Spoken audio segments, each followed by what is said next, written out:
नमस्कार, आप सभी का स्वागत है जनता 24/7 न्यूज में और मैं हूं आपके साथ सोनिया सिंह। महिला आरक्षण बिल को लेकर लगातार जो विरोध प्रदर्शन है वो देखने को मिला।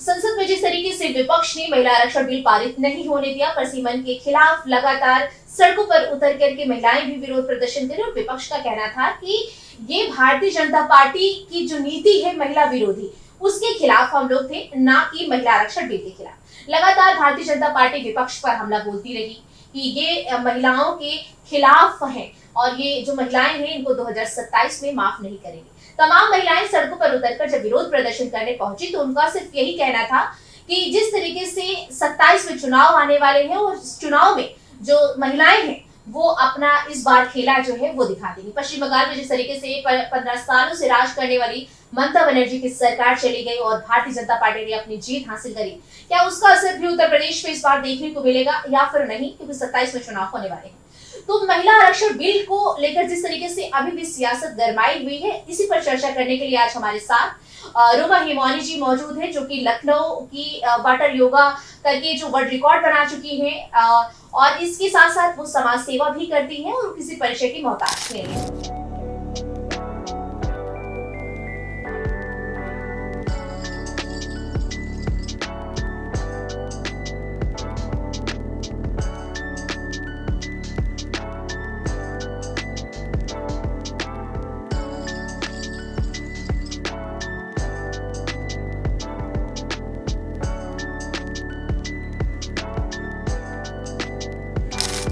मैम, सबसे पहले हमारे चैनल में बहुत बहुत स्वागत है। कैसी हैं आप? जी मैम, जिस तरीके से महिला आरक्षण बिल को लेकर सियासत गरमाई हुई है, महिलाएं सड़कों पर उतरकर लगातार विरोध प्रदर्शन कर रही हैं।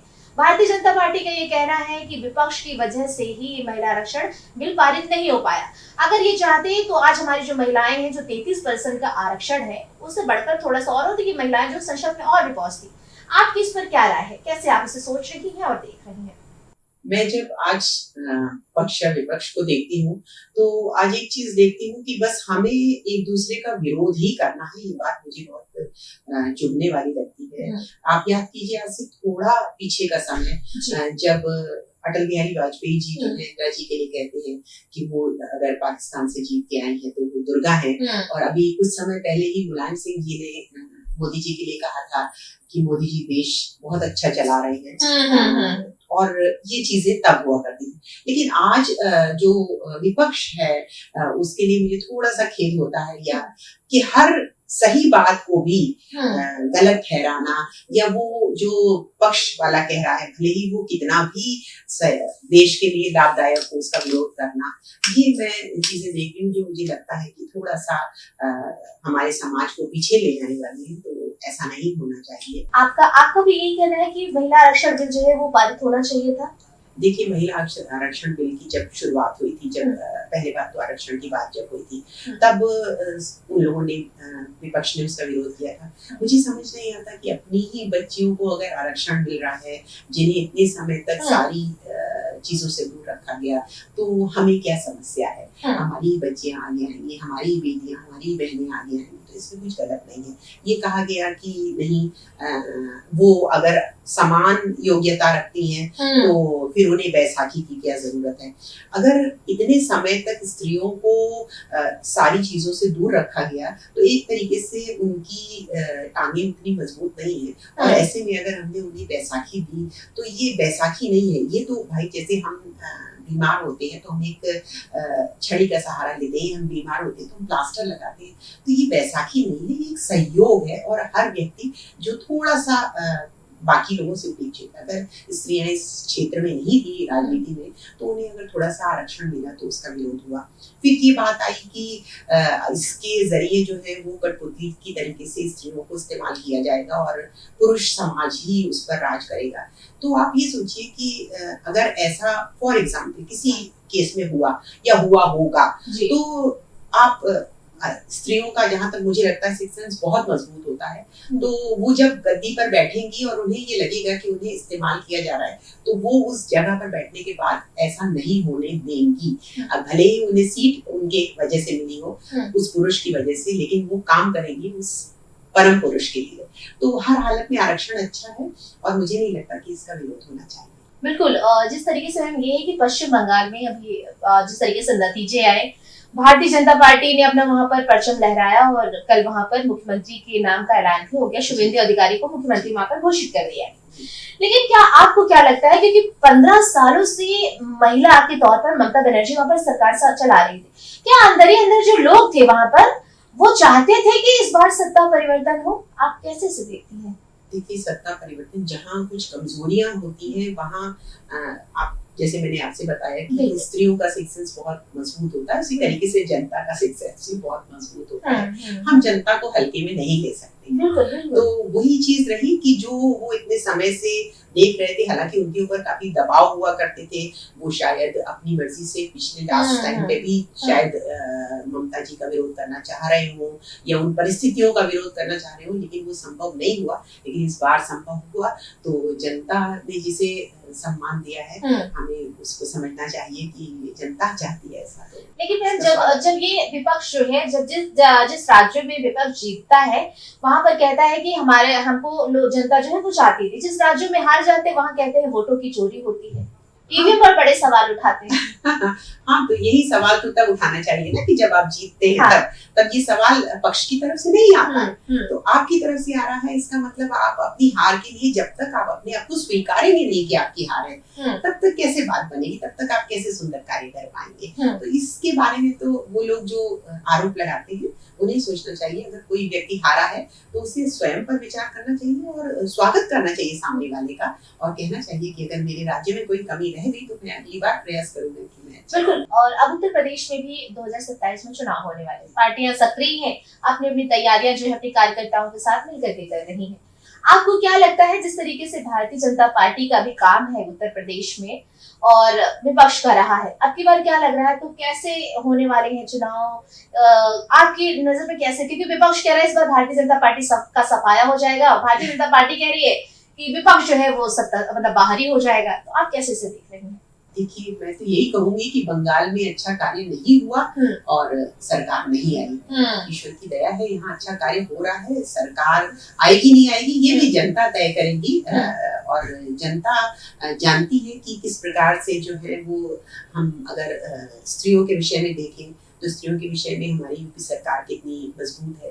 पहले स्त्रियों के लिए बहुत समस्याएं थी, पार्कों में या कॉलेजेस के बाहर लड़कों का खड़ा होना इतनी आम बात हुआ करती थी कि सभी सोचते थे कि ये तो एक ऑब्वियस सी बात है कि अगर लड़कियां किसी जगह पर है तो लड़के वहां पर आए। लेकिन ये सारी चीजों पर नकेल कसी योगी जी ने, तो बहुत सारा कार्य हुआ है और स्त्रियां आधा जनसंख्या का भाग है। तो लेकिन जैसे समाजवादी पार्टी के प्रमुख जो है अखिलेश यादव, उत्तर प्रदेश में जब कहीं अपराध होता है या फिर दुष्कर्म में किसी बेटी की हत्या हो जाती है तो कहते हैं कि उत्तर प्रदेश में जो योगी आदित्यनाथ है वो तो बाबा है ही नहीं है, इनके राज में कुछ अच्छा ही नहीं हो रहा है, वो लगातार सवाल उठाते हैं। तो वही मैंने कहा ना कि अब पक्ष और विपक्ष सिर्फ एक दूसरे को नीचा दिखाने के लिए रह गए हैं, ये एक समस्या है। तो मुझे लगता है कि इससे थोड़ा बाहर आना चाहिए। वो दोनों ही के लिए अच्छा रहता है, वो दोनों ही प्रोग्रेस कर पाते हैं। जो भी महत्वपूर्ण है, जो भी सुंदर है, वो कार्य जनता को दिखेगा ही दिखेगा। बिल्कुल। उत्तर प्रदेश में योगी आदित्यनाथ की जो सरकार है, जीरो टॉलरेंस नीति के तहत अपराधों में लगाम लगाने के लिए कई सारे अभियान जो है वो चला रही है। आपको क्या लगता है कि उत्तर प्रदेश में योगी आदित्यनाथ के आने के बाद से क्या परिवर्तन हुआ है? योगी आदित्यनाथ जी के आने से मैं तो योगी जी और मोदी जी का बेहद सम्मान करती हूँ, और जिस दृष्टि से देखती हूँ मुझे लगता है कि काफी ज्यादा अपराधों में कमी आई है, जनता में सुरक्षा की भावना बढ़ी है। आज जो माफिया हुआ करते थे वो इतनी आसानी से ऐसा कोई केस नहीं कर पाते हैं। किडनैपिंग वगैरह बिल्कुल देखिए आप बंद हो गई है, बॉम्ब ब्लास्ट वगैरह जैसी घटनाएं होती थी वो बिल्कुल खत्म हो गई है। तो ये सारी चीजें पहले जो हमें लगता था कि अरे साल भर में 2-4 बम ब्लास्ट होना बहुत कॉमन सी बात है। तो क्या अपराधियों के मन में खौफ आ गया कि अगर हम थोड़ा सा भी अपराध करेंगे तो हमारे घरों में बुलडोजर चल जाएगा? क्या खौफ है?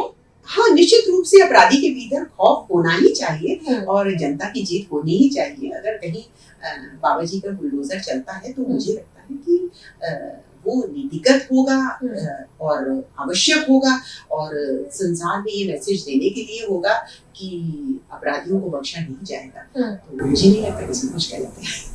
तो इस बार चुनाव के नतीजे कैसे आने वाले 27 में क्या लग रहा है? विपक्ष पूरा जोर लगा रहा है, जो पीडीए का नारा लेकर के चल रहा है, अगर अल्पसंख्यक अगड़ा पिछड़ा और अल्पसंख्यक पीडीए का नारा लेकर के इस बार पीडीए उनका जो उसका जो नारा लेकर जो वो कितना कारगर साबित होने वाला कुछ लग रहा है आपको? देखिए, अल्पसंख्यक हो या निचला दर्जा हो या कोई भी हो, केवल वोट देता है विकास पर और केवल वोट देता है इस बात पर कि कोई भी पार्टी उसके लिए कितना काम कर रही है या कितनी सहयोगी है। और ये चीज मुझे ऐसा प्रतीत होता है कि योगी जी दिखा देंगे। और ये जो विपक्ष का अनचाहा ये है कि बस हमें विरोध करना है, इसके लिए कुछ कहना है, वो शायद खत्म हो जाएगा स्वयं, जैसे बंगाल का ये भी कह रहा है कि सरकार ने बस जनता को लाइनों में लगाने का काम किया है। अब आज के टाइम पे अगर उन्होंने लाइनों में लगाने का काम दिया है तो अन्न भी फ्री दिया है और बहुत सारी सुविधाएं भी फ्री दी हैं। तो इसमें ये कहना कि लाइन में लगेंगे भाई, हम तब तो कोई चीज प्राप्त करेंगे, बगैर आपकी तरीके से ऐसा तो नहीं हो सकता कि झुंड में जो है वो कुछ बांट दिया जाए तो वो सही होगी। बिल्कुल, लेकिन आपको ये नहीं लगता है कि पश्चिम बंगाल में जैसे कि वो महिला एक मुख्यमंत्री थी, महिला रक्षा की बात भारतीय जनता पार्टी करती है, तो ऐसा नहीं लगा कि एक महिला को ही मुख्यमंत्री के तौर पर वहां पर स्थापित करना चाहिए था? एक पुरुष को क्यों स्थापित किया गया? जी बिल्कुल, रिजर्वेशन लाया ही इसलिए जा रहा है कि महिलाओं को आगे मौका दिया जाए, लेकिन लाने तो दिया जाए। यहाँ समस्या है कि लाने के लिए अगर ये बात की जाती है कि परिसीमन क्यों हो रहा है। अरे ये घर में जब हम खाना बनाते हैं तो भी हम देखते हैं कि 2 लोग हैं या 4 लोग हैं, तो वो जब 2 लोगों को 4 लोगों को गणना की जाएगी उस आधार पर हम आरक्षण देंगे ना, तो उसका विरोध क्यों? और कह रहे हैं कि उत्तर प्रदेश में इस बार वोटों की चोरी नहीं होने देंगे। पश्चिम बंगाल में 3 लाख 4 लाख फोर्स लगाई गई, यहाँ 6 लाख लगाई जाएगी। जी, अगर कोई जीत जाए और कहे कि ये चोरी नहीं हुई और हार जाए और कहे कि चोरी हुई, तो फिर इसे चोरी कैसे माना जाए?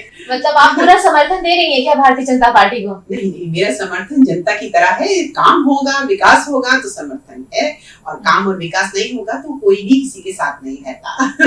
बिल्कुल। तो देखिए, ये हमारे साथ रोमा हिमोनी जी थी जो हमारे स्टूडियो में इस वक्त मौजूद थी। बहुत बहुत आपका धन्यवाद। और उत्तर प्रदेश में विधानसभा चुनाव 2027 में होने वाले हैं। पश्चिम बंगाल के नतीजे आए जो बेहद चौंकाने वाले रहे। 15 सालों से वहां पर राज करने वाली ममता बनर्जी की सरकार आखिरकार चली गई।